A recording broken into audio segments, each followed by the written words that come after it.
신명기 1장 9절에서 18절까지 말씀입니다.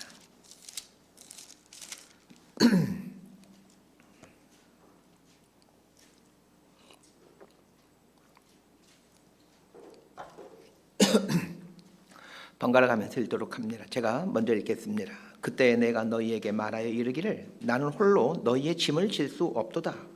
너희의 하나님 여호와께서 너희를 번성하게 하셨으므로 너희가 오늘날 하늘의 별같이 많거니와 너희 조상의 하나님 여호와께서 너희를 현재보다 1000배나 많게 하시며 너희에게 허락하신 것과 같이 너희에게 복 주시기를 원하노라.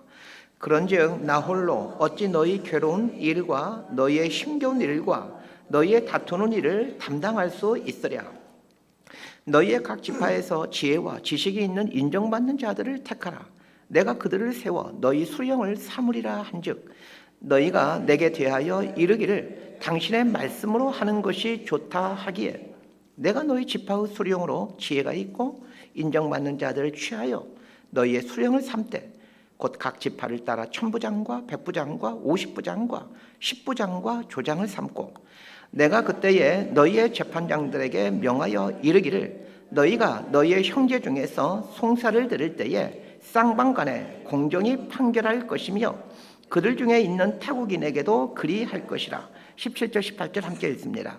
재판은 하나님께 속한 것인즉 너희는 재판할 때에 외모를 보지 말고 귀천을 차별 없이 듣고 사람의 낯을 두려워하지 말 것이며 스스로 결단하기 어려운 일이 있거든 내게로 돌리라.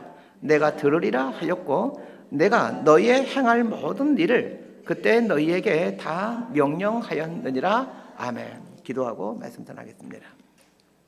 하나님 아버지, 거룩한 주일 하나님 앞에 나옵니다. 우리의 몸만 나오는 것이 아니라 우리의 마음도 하나님께 돌이켜 하나님 앞에 설 수 있기를 원합니다. 그래야 우리 마음에 들려지는 이 하나님의 생명의 말씀을 잘 듣고 그 말씀이 내 안에서 살아꿈틀거리고 그 말씀의 인도함을 받아 살아가는 이 한 주간이 되게 하여 주옵소서. 예수님 이름으로 기도드리옵나이다. 아멘.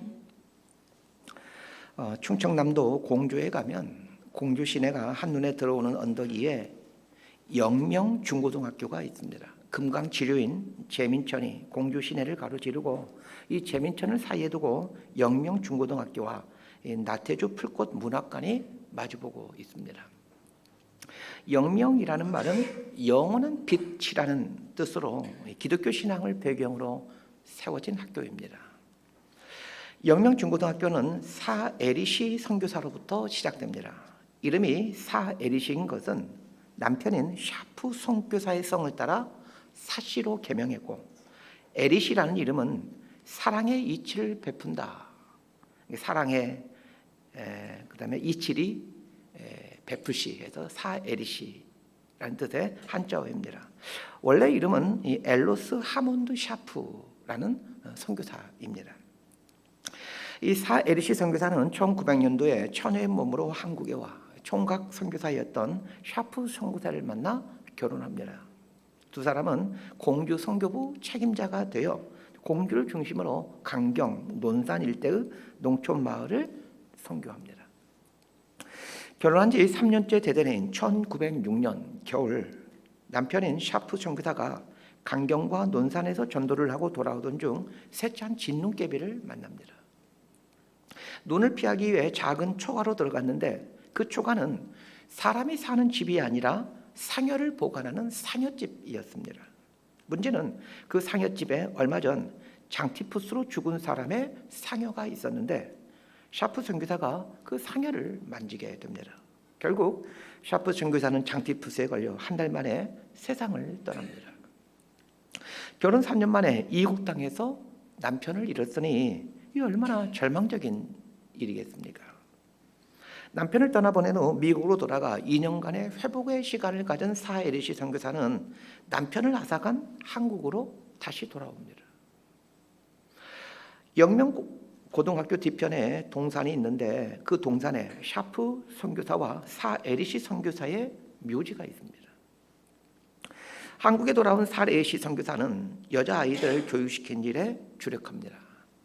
1900년대 초반 한국은 여성들이 교육을 받을 수 있는 환경이 아니었습니다. 여자아이들 모아 영명여학교를 운영하는데 영명여학교가 발전하여 영명중고등학교가 됩니다. 영명고등학교에 가면 우리가 잘 아는 한 여인의 동상이 있습니다. 유관순 열사의 동상입니다. 사이리시 선교사가 목천군 이동면에 사역하러 갔다가 한 소녀를 만납니다. 그 소녀가 유관순입니다. 소녀가 똑똑하고 신앙심이 깊은 것을 보고는 영명여학교로 데리고 와 공부를 시킵니다. 유관순 소녀를 딸처럼 키우며 2년간 공부시킨 후 이화여자 대학의 전신인 이화학당에 입학시킵니다. 사이리시 선교사의 제자 중에는 유관순 열사만 있는 것이 아닙니다.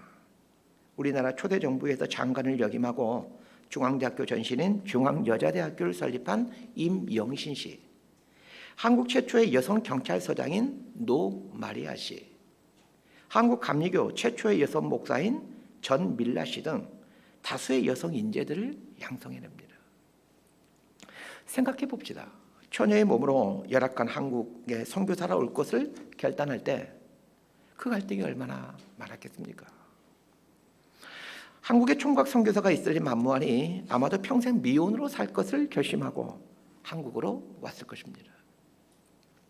하나님께서 때마침 총각 선교사를 보내주셔서 결혼을 하게 되지만 결혼한 지 3년 만에 남편이 죽게 되었으니 그 상실감이 또 얼마나 컸겠습니까? 그럼에도 한국으로 다시 돌아옵니다.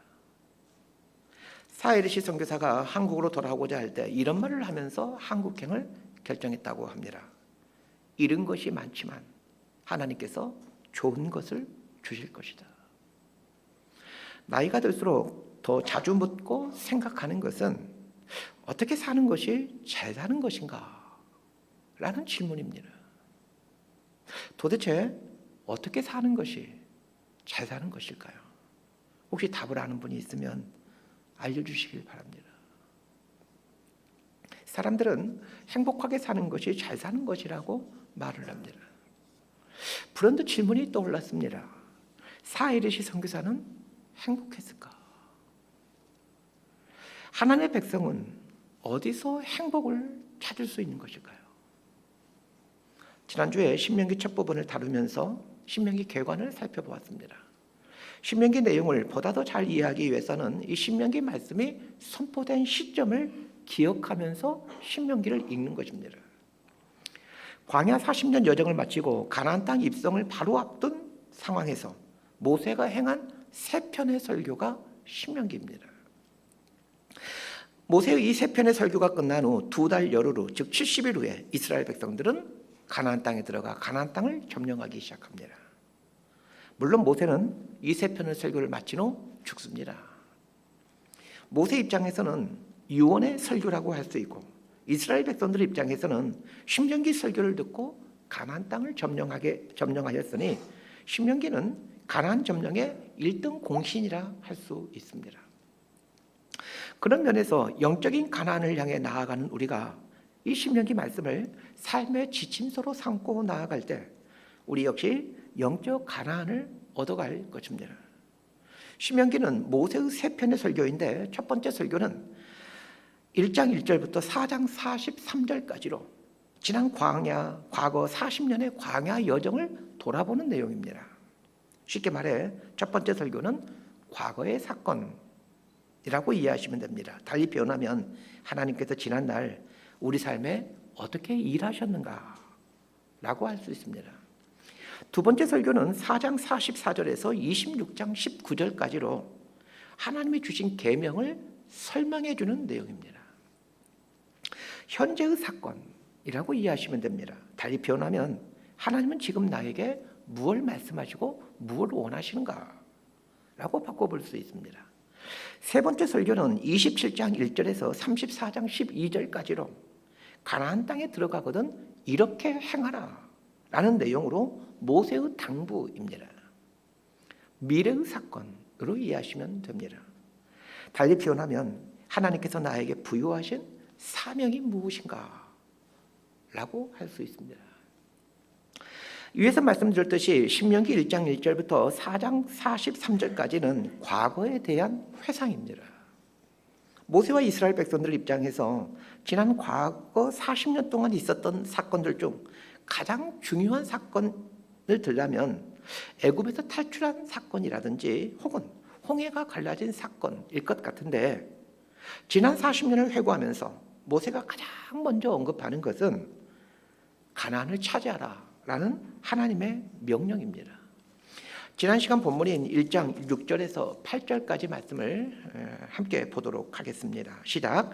우리 하나님 여호와께서 호렙산에서 우리에게 말씀하여 이르시기를 너희가 이 산에 거주한 지 오래니 방향을 돌려 행진하여 아모리 족속의 산지로 가고 그 근방 곳곳으로 가고 아라바와 산지와 평지와 네겝과 해변과 가나안 족속의 땅과 레바논과 큰 강 유브라데까지 가라. 내가 너희의 조상 아브라함과 이삭과 야곱에게 맹세하여 그들과 그들의 후손에게 주리라 한 땅이 너희 앞에 있으니 들어가서 그 땅을 차지할지니라. 이스라엘 백성들이 출애굽한 지 3개월 만에 시내산에 도착합니다. 시내산에 온 이스라엘 백성들은 하나님과 언약을 맺게 되는데, 그 언약의 핵심은 나는 너희의 하나님이 되고 너희는 내 백성이 된다입니다. 하나님은 이스라엘 백성들과 언약을 맺으면서 하나님의 언약 백성의 삶이 무엇인지를 알려주기 위해 십계명과 성막을 주십니다.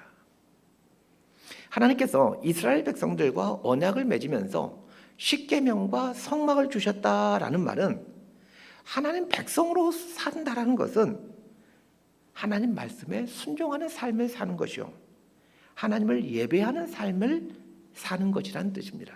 십계명은 말씀이고 성막은 예배, 이렇게 이해하시면 됩니다. 자, 이 부분이 너무나도 중요하니까 거듭 말씀드립니다. 하나님 백성으로 산다라는 것은 크게 두 가지의 모습을 갖고 사는 것을 말합니다. 첫 번째는 하나님 말씀에 순종하는 삶을 사는 것이요, 두 번째는 하나님을 예배하는 삶을 사는 것입니다. 우리가 세상 사람들과 다른 것이 있다면 이 두 가지입니다. 세상에 속한 사람들은 하나님 말씀에 순종하는 것을 조금도 마음에 두질 않습니다. 또한 하나님을 예배하는 것에 전혀 마음이 없습니다. 반면에 하나님의 백성들은 하나님 말씀에 순종하며 사는 것과 하나님 예배하는 것을 인생 목적으로 삼고 살아갑니다. 내가 하나님의 백성으로 선택받았는지 선택받지 못했는지를 분간하는 기준이 이것입니다. 내 인생의 목표가 하나님 말씀에 순종하는 삶과 하나님을 예배하는 삶이라면 하나님의 백성으로 선택받았음이 틀림없습니다.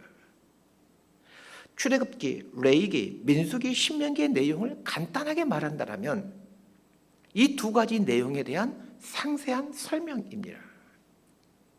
창세기가 하나님의 백성으로 선택된다라는 것을 말해준다면, 출애굽기, 레위기, 민수기, 신명기는 선택받은 하나님의 백성은 하나님 말씀에 순종하는 삶을 산다라는 것과 하나님을 예배하는 삶을 사는 사람들이다라는 것을 말해줍니다. 기독교 신앙을 복잡하게 생각할 필요가 없습니다. 이 두 가지만 생각하면 됩니다.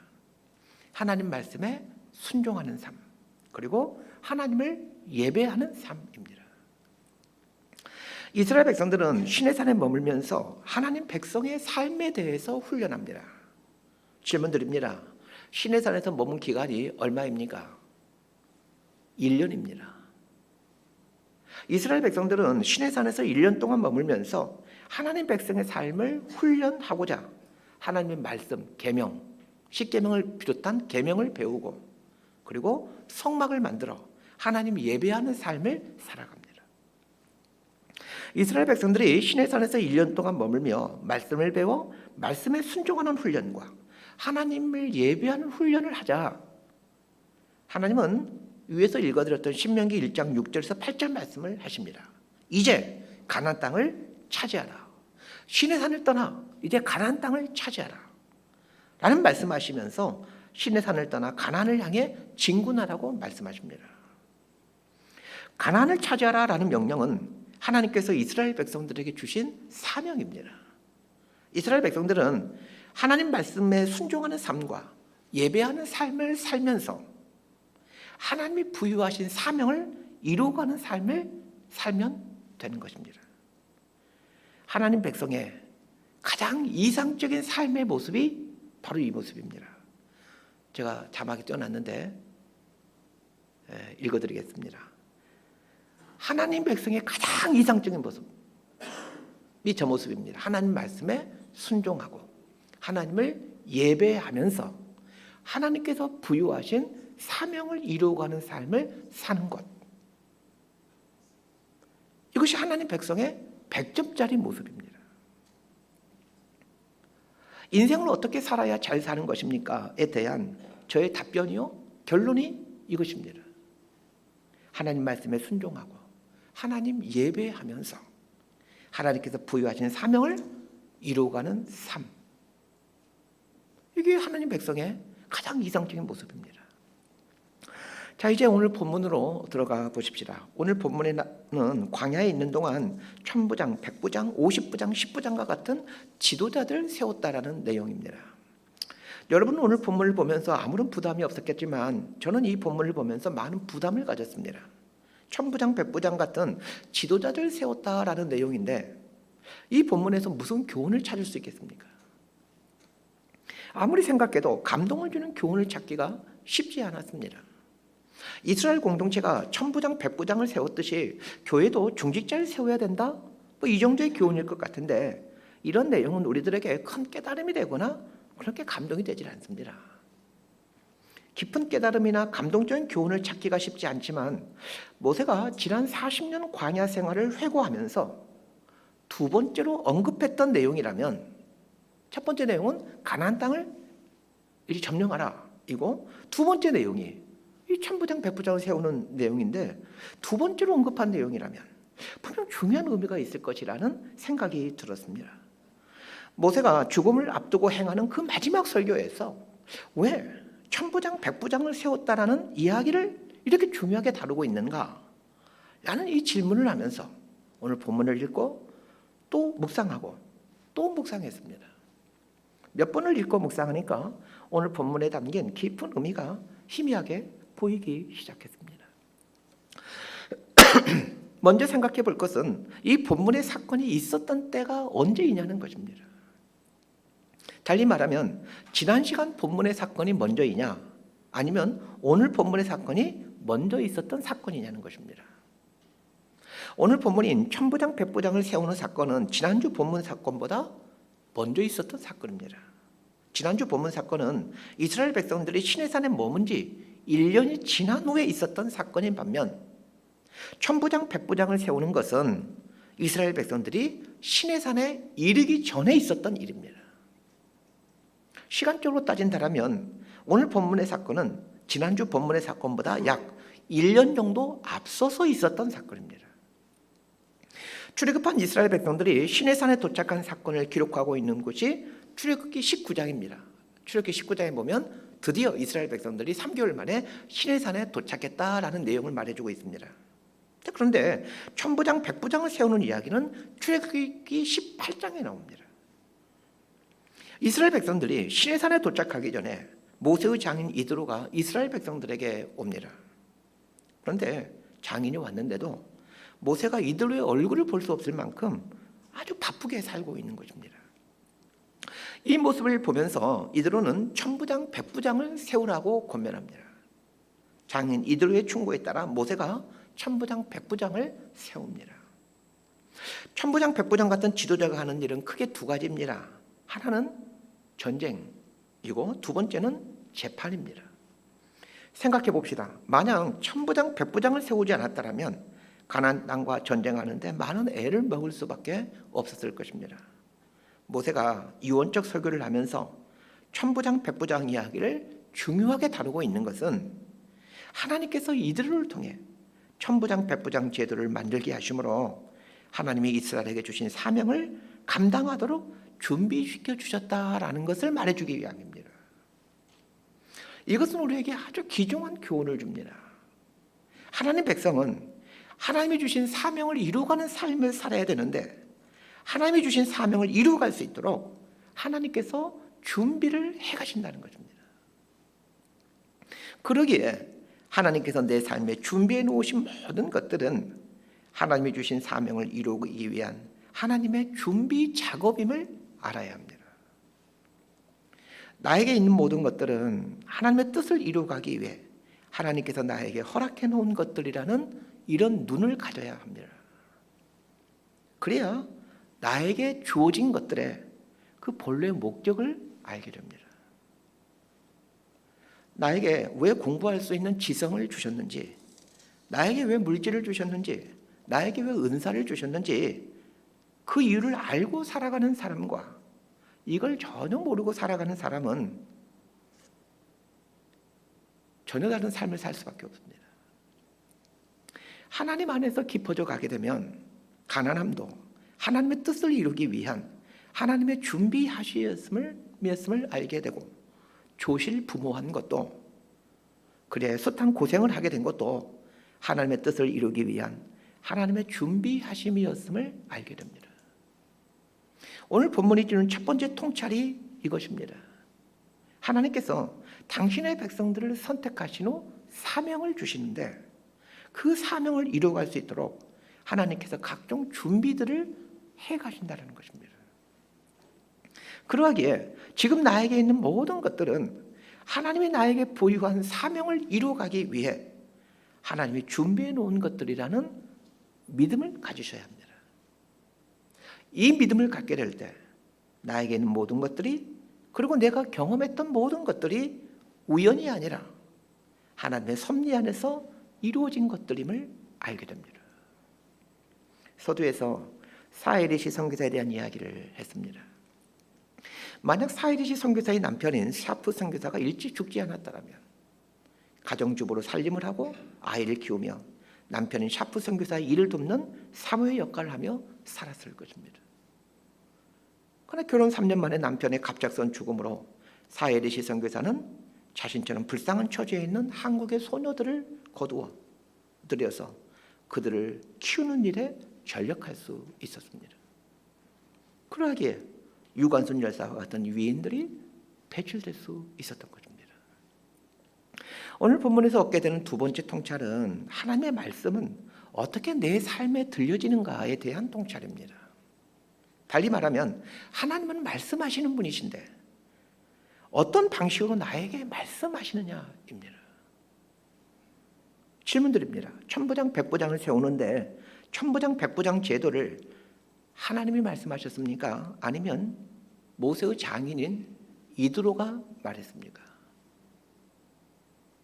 하나님이 말씀하신 것이 아니라 장인인 이드로가 말했습니다. 자, 출애굽기 18장 21절과 22절 말씀 함께 보겠습니다. 시작. 너는 또 온 백성 가운데서 능력 있는 사람들 곧 하나님을 두려워하며 진실하며 불의한 이익을 미워하는 자를 살펴서 백성 위에 세워 천부장과 백부장과 50부장과 10부장을 삼아 그들이 때를 따라 백성을 재판하게 하라. 큰 일은 모두 내게 가져올 것이요 작은 일은 모두 그들이 스스로 재판할 것이니 그리하면 그들이 너와 함께 담당할 것인즉 일이 내게 쉬우리라. 모세에게 천부장 백부장을 세우라고 말을 한 사람은 하나님이 아니라 장인인 이드로입니다. 그런데 오늘 본문을 잘 보시길 바랍니다. 모세가 광야 40년을 마치고 지난 40년의 여정을 회고하는데 천부장 백부장을 세우는 사건을 마치 하나님께서 모세에게 해준 말씀처럼 회고하고 있더라는 것입니다. 제가 뭘 말하려고 하는지 감이 오십니까? 이드로가 모세에게 해준 말이었지만 이드로의 말을 하나님의 말씀으로 여기고 천부장 백부장을 세웠다라는 것입니다. 하나님은 우리에게 어떤 방식으로 말씀하십니까? 다양한 채널을 통해 말씀을 하시는데 그 중에 하나가 권위자를 통해 말씀하는 것입니다. 모세 장인인 이드로가 제사장이었다라는 것은 출애굽기에서 분명하게 말해주고 있습니다. 이드로가 모세에게 천부장, 백부장 제도에 대해서 말했던 것은 장인으로서 말한 것이 아니라 하나님의 제사장으로서의 한 말이었습니다. 모세는 하나님의 제사장인 이드로의 말을 하나님의 말씀으로 여기고 순종합니다. 하나님께서 세우신 권위자들이 있습니다. 가정에서는 부모를 권위자로 세우셔서 하나님의 뜻을 알려주곤 합니다. 국가에는 통치자를 권위자로 세워 하나님의 뜻을 알려주고 펼쳐나가곤 하십니다. 교회는 목회자를 권위자로 세워 하나님의 뜻을 알려주곤 합니다. 권위자의 모든 말이 하나님의 뜻인 것은 아니지만 하나님은 당신이 세운 권위자를 통해 당신의 뜻을 계시해 주곤 하십니다. 그러기에 내 삶에 허락해 준 권위자들의 말을 허투루 듣지 말고 하나님께서 이분을 통해 나에게 들려주신 말씀이 무엇일까 기대하며 권위자의 말에 귀를 기울이는 습관을 가져보시길 바랍니다. 남편이 아무리 개떡 같아도 가정의 권위자로 남편을 세워주셨습니다. 권위자로 세우신 남편을 통해 하나님의 말씀을 들어보십시오. 대통령이 아무리 개떡 같아도 국가의 권위자로 세우신 대통령을 통해 들려주시는 하나님의 말씀을 들어보십시오. 목회자가 아무리 개떡 같아도 교회의 권위자로 세우신 목회자를 통해 들려주시는 하나님의 말씀을 들어보십시오. 오늘 본문이 들려주는 귀한 교훈은 하나님은 권위자를 통해 당신의 뜻을 말씀해 주시곤 한다는 것입니다. 세우신 권위자를 통해 하나님의 뜻을 알려주어 하나님이 부여하신 사명을 이루어가게 하시더라는 것입니다. 천부장 백부장을 세우는 사건을 통해 말하고 싶은 세 번째 교훈이 있습니다. 이 세 번째 교훈이 오늘 설교의 핵심입니다. 아마 모세도 지난 40년 광야를 회고하면서 천부장 백부장을 세우는 사건을 통해 얻게 된 가장 큰 유익이 이 세 번째 교훈일 것입니다. 하나님께서 모세의 장인 이들을 통해 천부장 백부장을 세워가도록 섭리해 가시는데, 자 여러분, 모세가 어떤 사람입니까? 모세는 갓난 아이 때부터 40세가 될 때까지 애굽 왕궁에서 왕자로 자라며 통치자가 되는 교육을 받아온 사람입니다. 거대한 애굽 제국의 선진 정치 제도와 통치 기법에 대해 최고의 스승들로부터 교육받아왔던 사람입니다. 이런 모세가 왜 300만 명이나 되는 이스라엘 민족을 인도해 가면서 단 한 번도 조직을 만들고 제도를 만들겠다는 생각을 하지 못한 것일까요? 이 질문에 대한 정확한 답은 저도 잘 모르겠습니다. 그러나 짐작할 수는 있습니다. 모세가 이스라엘 백성들을 출애굽시키고 광야를 여행해 오면서 계속해서 경험했던 것은 무엇입니까? 이스라엘 백성들의 끊임없는 불평과 원망입니다. 하나님이 10가지 재앙을 내림으로 애굽의 바로가 항복하게 되고, 바로가 항복하여 이스라엘 백성들이 출애굽할 수 있었다는 것을 직접 두 눈으로 똑똑히 경험했으면서도 홍해 앞에 서자 불평하고 원망합니다. 홍해가 갈라져 마른 땅까지 건너게 되고 뒤쫓아오던 애굽 군대가 홍해를 건널 때 물이 다시 흐르게 되므로 몰살당하는 애굽 군대가 몰살당하는 기적을 경험합니다. 여러분, 이런 경험이 보통 경험입니까? 그럼에도 이런 기적을 경험했음에도 불과 며칠 만에 마실 물이 없다고 불평하고 원망하며 애굽으로 우리 다시 돌아가자라고 선동합니다. 지금까지 모세가 경험해왔던 이스라엘 백성들은 종의 근성으로 똘똘 뭉친 노예들이었습니다. 조금만 어려운 일이 생기면 불평하고 원망하고 남 탓하는 이들을 보면서 그 이스라엘 백성들에 대한 실망이 클 수밖에 없었습니다. 이스라엘 백성들이 노예 근성이 얼마나 컸던지 하나님조차도 출애굽기 32장에서 이놈의 이스라엘 백성들 다 쓸어버리겠다라고 진노하지 않습니까? 이만큼 이스라엘 백성들은 수준이 형편없었습니다. 그럴만도 하지요.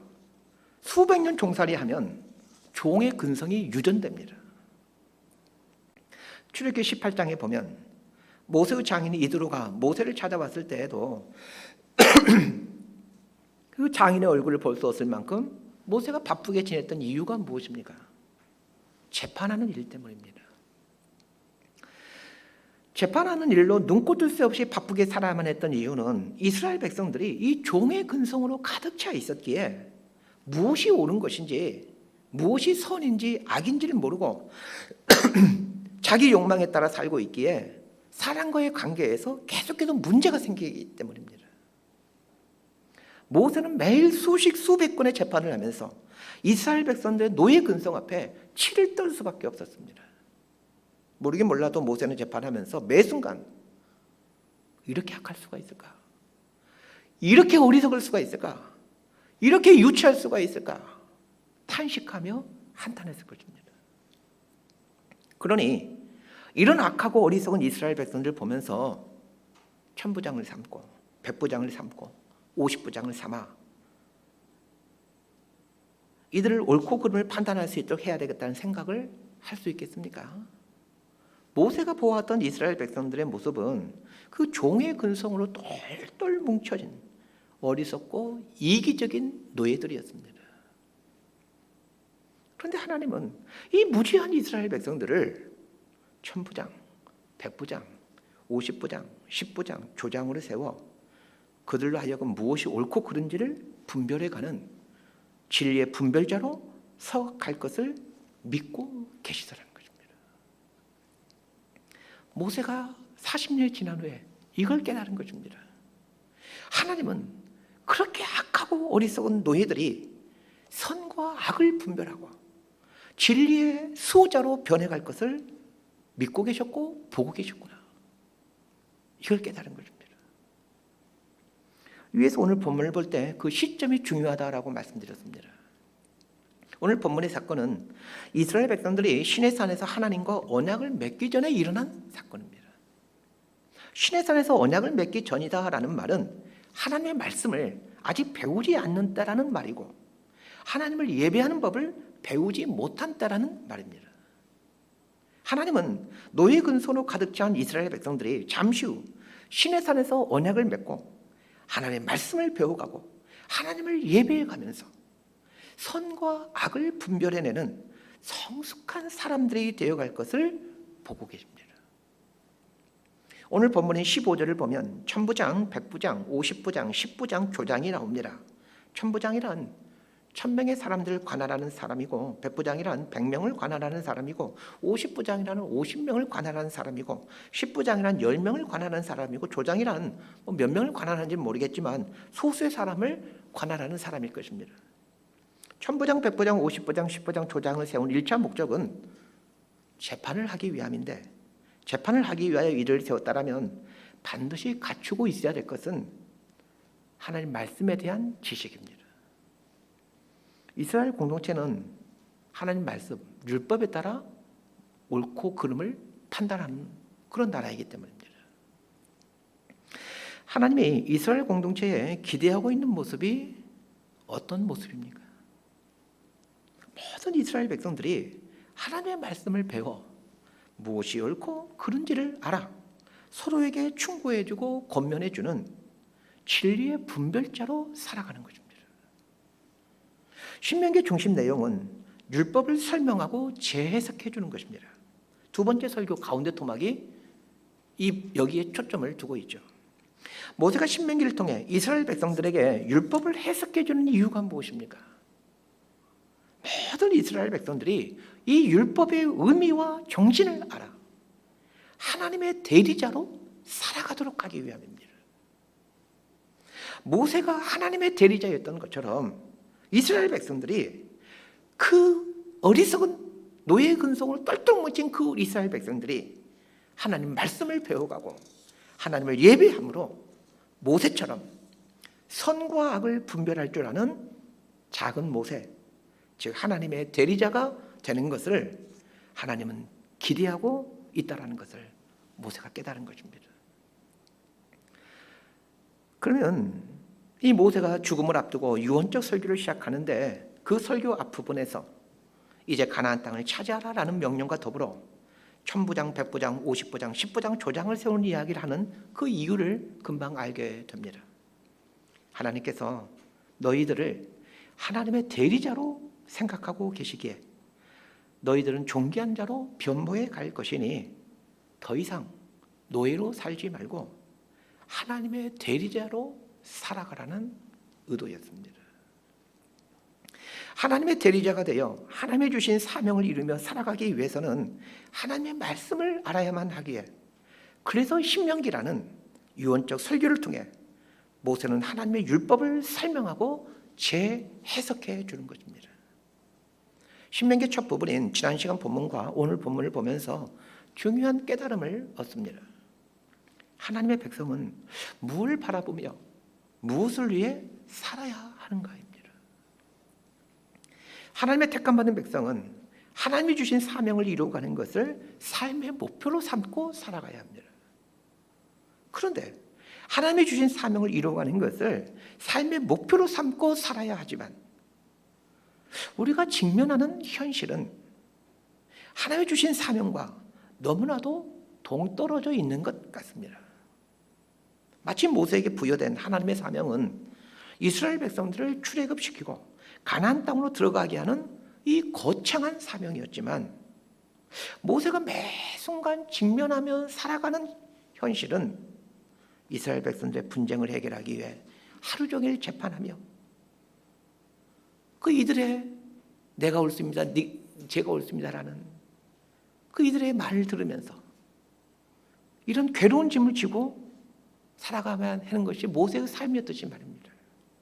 12절을 보면 모세가 처한 삶의 자리를 모세가 이렇게 말하고 있습니다. 괴로운 일, 힘겨운 일, 다투는 일. 출애굽이라는 엄청난 과업을 이루어내고 가나안 땅 점령이라는 대업을 이루어가는 사명을 이루고자 고군분투하고 있는 모세의 일상의 삶은 괴로운 일, 힘겨운 일, 다투는 일과 같은 하찮은 일에 파묻혀서 사는 것이었습니다. 목회자가 되어야겠다는 결심을 하던 젊은 날이 생각이 납니다. 성도들의 말씀을 듣고 감동받아 하나님 나라를 위해서 살아가고 교회가 세워지고, 그리고 교회를 통해 민족과 열방에 선교사를 파송하고, 교회를 통해 지역사회가 살기 좋은 곳이 되고 젊은이들이 주를 위해 헌신하고, 이런 모습을 기대하며 목회자로 살 것을 결심했습니다.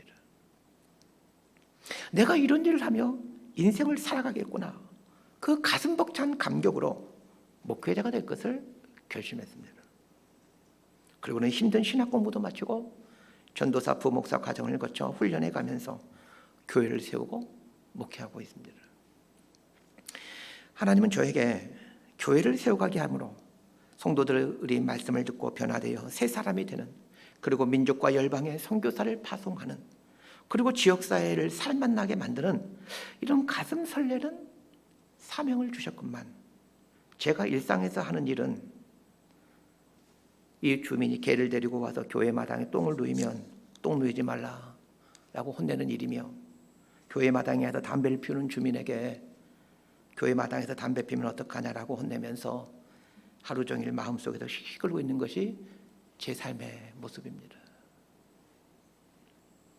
선교사님들도 마찬가지일 것입니다. 복음을 듣지 못한 사람들이 나를 통해 예수님을 믿게 되고 구원의 감격을 누리게 되는 꿈을 꾸며 선교지에 갔지만, 그러나 살아가야 되는 일상의 삶은 가진 욕심을 부리는 현지인들을 보며 숱한 거짓말하는 이 현지인의 모습을 보며 한숨 쉬며 씩씩거리고 있는 것이 선교사의 일상의 삶입니다. 성도들도 마찬가지입니다. 하나님 나라 확장을 위해 살아가는 거창한 꿈을 갖고는 있지만 삶에서 마주하는 사람들과의 사소한 관계의 문제, 해결해야 되는 일상의 소소한 일들은 인생을 하염없이 초라하게 만듭니다. 그러나 염려하지 않게 되기를 바랍니다. 초라하고 작은 내 모습에 속상해하면서 하나님 앞에 무릎 꿇어가는 법을 배워가기 때문입니다. 하나님 앞에 무릎 꿇어가면서 하나님이 주신 사명이 무엇인지를 다시금 되새기며 우리는 우리가 가야 할 가나안을 향해 한 걸음 한 걸음을 나아가고 있습니다. 말씀 정리합니다. 모세가 120세가 되어 죽음을 앞두고 마지막 유언 설교를 하며 지난 40년의 광야 여정을 회고하고 있습니다. 40년의 광야 여정을 회고하며 천부장, 백부장, 50부장, 10부장, 조장을 세우는 사건을 의미 있게 회고하고 있는 이유가 무엇이겠습니까? 나는 지난날 이스라엘의 지도자가 되어 이스라엘을 출애굽시키는 대단한 일을 했지만 그 이스라엘 백성들의 한심한 노예 습성을 보면서 하나님의 부름받은 백성에 대한 회의를 가질 수밖에 없었지만 하나님은 이스라엘 백성들이 하나님의 진리의 말씀을 배우고 하나님을 예배하는 삶을 살아감으로 선과 악을 분별해내고 옳은 것과 그른 것을 분별하며 서로에게 진리의 삶을 살아갈 수 있도록 격려하는 하나님의 대리자로 살아가는 것을 보고 계셨구나를 깨달았기 때문입니다. 오늘 말씀을 각자에게 적용해 보십시다. 여전히 내 삶에는 종의 근성이 묻어나오고 있습니다. 불평하고 원망하고 근심하고 염려하고 부정적으로 생각하고 부정적으로 말하는 종의 근성이 남아 있습니다. 그러나 하나님은 이런 내가 하나님의 말씀을 배움으로 하나님을 예배하는 삶을 살아감으로 선과 악을 분별해내고 옳음과 그름을 분별해내며 진리를 위해 살아가는 더 나아가 형제 자매들을 하나님 말씀으로 권면하고 위로하는 하나님의 대리자로 변해갈 것을 보고 계십니다. 그러기에 하나님은 오늘도 나에 대해 인내하시며 포기하지 않고 내 삶을 이끌어가고 계십니다. 작고 사소한 일로 괴로움과 신겨움 속에 살아야 하는 일상이지만 하나님께서 나에게 주신 사명이 무엇인지를 되물으며 답하며 살아가십시다. 하나님 앞에 예배드릴 때마다 나를 향한 하나님의 존귀한 계획을 갖고 계시는 이 하나님을 바라보며 그 하나님의 계획을 받아들이십시다. 소대에서 소개한 사레시 선교사가 해결해야 될 숱한 일상의 문제 앞에 허덕이면서도 하나님께서 자신에게 주신 사명이 무엇인가를 반복해서 묻고 대답해 가므로 남편을 앗아간 한국 땅에 돌아와 유관순 열사를 키워내고 이명신 총장을 키워가고 노마리아 서장을 키워가고 전밀라 목사를 키워갔던 것처럼 말입니다. 이 어린 소녀들이 온기차게 자라는 것을 보는 기쁨을 매 순간 누리면서도 학교 뒷동산을 거닐 때면 남편의 무덤 앞에서 목 놓아 우려하는 슬픔을 일상으로 여기고 살아야만 했듯이 그리스도인의 인생은 하나님이 부여하신 사명을 이루어가면서 동시에 험한 세상이 주는 고독을 온몸으로 마주하며 하나님 앞에 무릎 꿇어가는 훈련을 하는 여정입니다. 이 여정을 견뎌내면서 우리는 하나님의 대리자로 조금씩 더 온전해져 갑니다. 우리를 당신의 대리자로 만들어 가시는 이 하나님의 열심을 기억하면서 주어진 생을 믿음으로 살아가는 저와 여러분 모두가 되기를 진심으로 소망하고 축복합니다. 기도하겠습니다. 하나님, 우리의 삶의 자리는 너무나도 초라하고 작습니다. 반면에 우리에게 주신 하나님의 사명은 너무 거창합니다. 사소한 일상의 일들 앞에서 초라해짐을 느낄 때가 많이 있지만 그때마다 나의 아버지 되신 하나님을 바라보고 이 작은 인생을 향한 하나님의 기대가 무엇인지를 생각하며 살기를 원합니다. 냄새나는 인생이지만 하나님의 형상을 세상에 드러내는 하나님의 대리자로 살아가기를 원하고 계시고 또 그렇게 기대하고 계시는 하나님을 기억하며 우리에게 주어진 광야 인생을 꿋꿋하게 살아갈 수 있도록 우리 삶을 붙들어 주옵소서. 예수님 이름으로 기도드리옵나이다. 아멘. 다 함께 일어나서 우리 결단을 찬양하겠습니다.